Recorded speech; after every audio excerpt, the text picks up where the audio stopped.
everyone, thanks for checking out this video. In this video, we're gonna review 3 healthy lifestyle tips you can be doing in your everyday life to make sure you're not gonna have injuries. This is coming from my PT side of my brain, and we're just gonna go over these 3 tips. Before we dive into that, I'm gonna start a little story about my history of playing football and what we did. So, when I was in high school, we played football. The main caveats of everything we did was we lift, we ran, and we did intense exercise, right? We had no recovery, and if you had a little bit of pain, you just sucked it up and you kept going. I can remember that the key thing to in the off season for us was like, hey, how much can you bench? And a lot of times, a lot of young high school boys thinks that is the top, that's the pinnacle of their strength. They need to know how much they could bench, but in reality, it's not. It really takes a lot more than that. I think now the times are changing where it's not just solely based on these specific things. There's a lot more incorporated into these programs, which is a beautiful, beautiful thing. But when I was going, it was just like, hey, hit the ground running, do not stop. It's not in your DNA.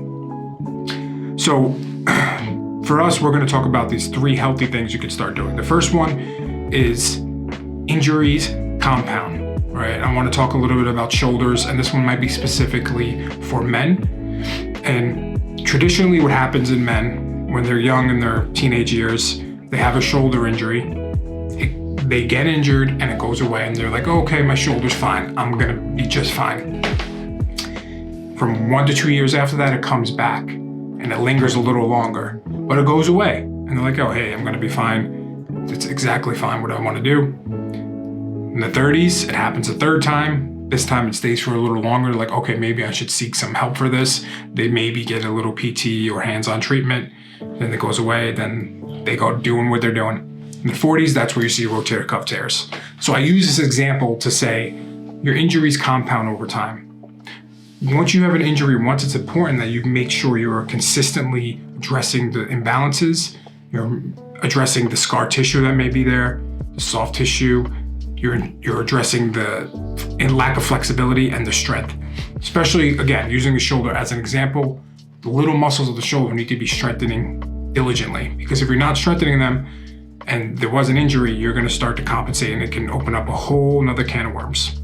So stretching is the first key to making sure that you have a healthy lifestyle. And I'm not saying become a yogi. You don't need to become a yogi. Just incorporate some sort of full body stretches into your program, 3 days a week minimum, half an hour, 3 days a week. That's all we ask. You start doing that early enough. It's a healthy habit. If it's ingrained in you, it's gonna save you a ton of agony later. The second part, or another healthy habit, is making sure you address your little muscles. The little muscles matter. And a lot of times we go to the gym and there's all these machines, you're moving these big muscles, these primary movers, which is good. You have to do that to build strength, but you also can't forget the little muscles. Again, going back to that shoulder example, the rotator cuff muscles are the smallest muscles in the shoulder, and they make sure that the ball stays stabilized in the socket. Now, if you're not actively activating them, doing specific strengthening exercises or stability work to make sure that they're firing correctly, you could potentially have an injury in the future. So addressing these small muscles, whether it's the shoulder, the muscles of the lower back, the hip, and the ankles, are super crucial to have into any program. And how you do that, you could do this in just by doing an efficient warm-up with bands or light weights to make sure you hit the right muscles. If you have more questions on that one, just let us know. We can dive into the specifics of, hey, these are the way you address small muscles. And then the last point we're gonna make is your diet does matter. It matters more than you think. What you put in your body, if you're drinking alcohol, what time you're eating at night, all these things affect your recovery, especially as you get a little older, because it's running on fuel. You need this fuel to restore yourself. There's a lot of stuff out there you can use to track, like your sleep and your food. And if you want to get to that level, that's great. But just to start, just know diet does matter. Eating fast food once a week can actually hurt you, because that's just going to disrupt your entire system. So make sure you're picking good quality foods. So if you really got value in this video, let us know. Hit the like, subscribe, share it.